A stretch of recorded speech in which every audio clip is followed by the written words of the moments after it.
ஒரு கட்சியை நிறுவி ஒரு சித்தாந்தத்தை நிறுவி அதை வெற்றி பெற செய்ததோடு மட்டுமல்ல, பார்ப்பனர்களை தவிர யாருமே இந்த மண்ணில் தேசிய கட்சியை நிறுவ முடியாது, தேசிய தலைமைகளாக வர முடியாது என்றிருந்ததை அடித்து நொறுக்கி எங்களால் வர முடியும், என்னால் வர முடியும் என்று தேசிய அளவில் ஒரு இயக்கத்தை கட்டமைத்தார்.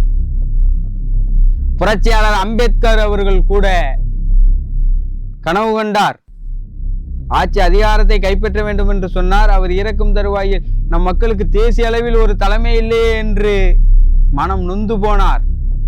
ஆனால் புரட்சியாளர் அம்பேத்கருக்கு பிறகு பல ஆண்டுகள் கழித்து ஒரு தலைவர் மிக வலுவாக தோன்றினார். அப்படிப்பட்ட தலைவர் தான் தந்தை கன்சிராம்.